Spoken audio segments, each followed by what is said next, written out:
皆さんこんにちは。今回はブロークインナバーというチャンネルが行ったサム・グッドマン選手へのインタビューを翻訳しました。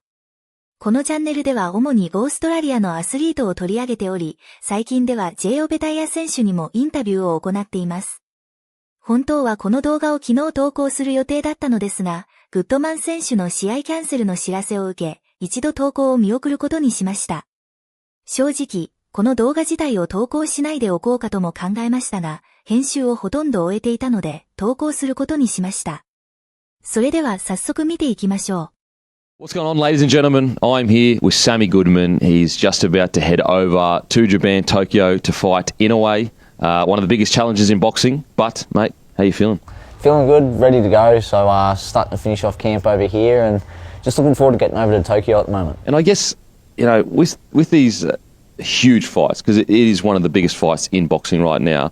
What is the kind of lead up to it? Like, is there anything that people would be surprised by about maybe the calmness of it, or is it as hype as you would imagine?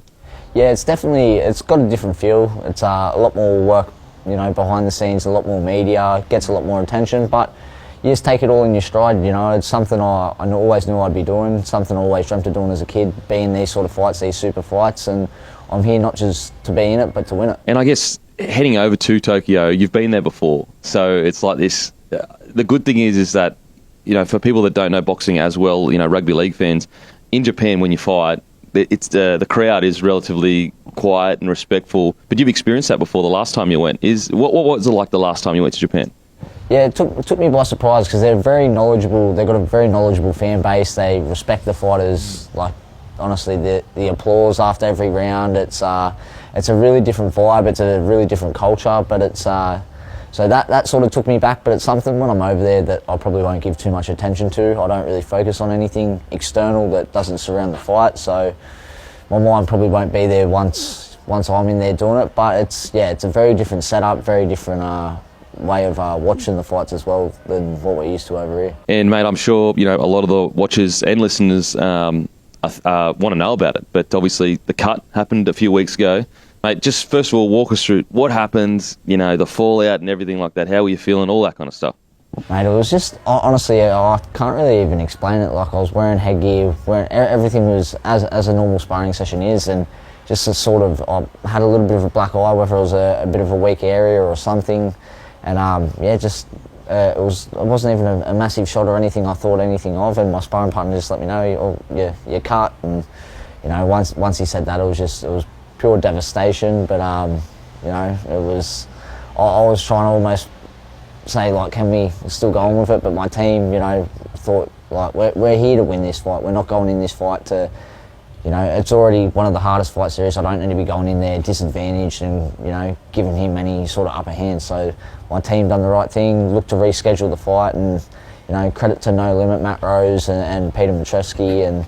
ピーター・ミトレフスキーは元プロボクサーで、引退後もオーストラリアのボクシングシーンに関わり続けています。現在はサム・グッドマン選手のマネージャーとして彼のキャリアをサポートしています。一方、マット・ローズはボクシングプロモーターで、ジョージ・ローズ氏の兄弟です。ジョージ・ローズ氏は、私が取り上げたグッドマン選手の動画に頻繁に登場しているので、見覚えのある方も多いかもしれません。マット氏とジョージ氏の二人でノーリミットボクシングを設立しました。このプロモーションには、グッドマン選手をはじめ、ティム・ズー選手やその弟のニキータ・ズー選手も所属しています。You know, my manager who got it sorted very quickly, you know, so that night I got to go ahead with a clear mind, knowing that the fight's still going ahead, there's still work to be done, and I've just got to get on with it and refocus. Was there any worry that they would just find another opponent and you would almost miss your opportunity? Oh, absolutely. Those first few hours were terrible. So the first couple of hours I was getting tagged in everything that was he's fighting a replacement and stuff, and I swear I felt like crying on and off for about 6 hours. So after I got the phone call off Pete and Matt that, you know, the fight's back on, I could stop, you know, stressing it, or just have a clear mind and just refocus and go, it's still happening, I've got a job to do still, get on with things. And because a lot of people don't know this, that this is actually 2 years in the making. So I was speaking to Matty Rose just yesterday, and he said, and, you know, correct me if I'm wrong, but he said that you said to him, mate, in 2 years, I want to fight Inoue. and I'm going to prepare everything to that moment. Is that true? 100%.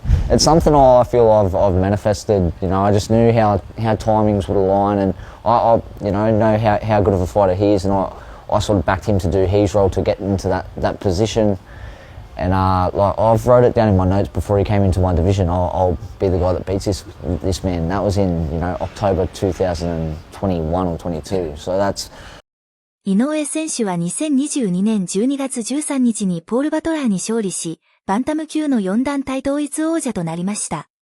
その年の10月13日に行われたバトラー戦の試合発表記者会見では、井上選手自身がこの試合をバンタム級の最終章と位置づけ、スーパーバンタム級への移行を示唆していたため、この頃から意識し始めたのではないかと思います。Back before I was really world ranked or, he was even a champion in this division. So it's something I've manifested in. I just knew that timing would align, that, once he's in my division, that I'd be ready to go for world titles, and this fight's inevitable.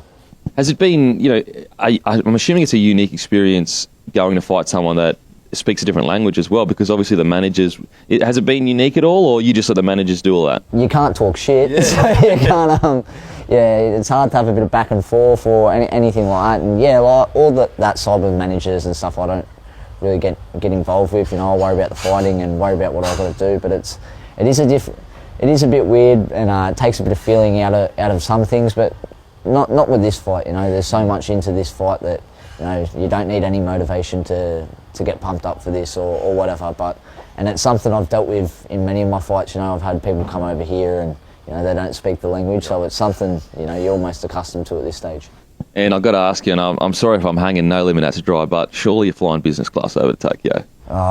Mate, I think we had to take a few extra flights. I think we're premium. 主に航空会社では、エコノミー、プレミアムエコノミー、ビジネス、ファーストの4つのクラスがあり、ファーストクラスが最も高価で、最上級のサービスを受けることができます。So, okay. I think, Pete's trying to get you guys, you've got to stay hungry, so I think he's took the business class ticket and done me dirty.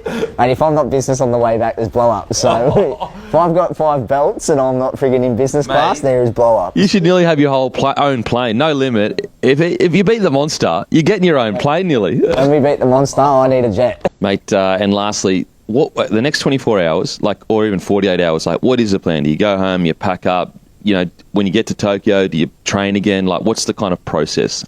Yeah, so as soon as we touch down, we'll look to get a session in and get a sweat up, get the body movement. And it's once we're there, it's just all about, keeping the body firing, keeping fresh, keeping the fitness up, Most of the work's done. It's just about getting to the fight as fit and fresh as I possibly can be. And actually, for our listeners, and we'll also put it on Instagram, we're going to have some signed gloves from Sam Goodman that you'll be able to win, but we'll announce a bit later. So stay tuned for that. But, mate, cannot wait to. Obviously, I'll be joining you over there.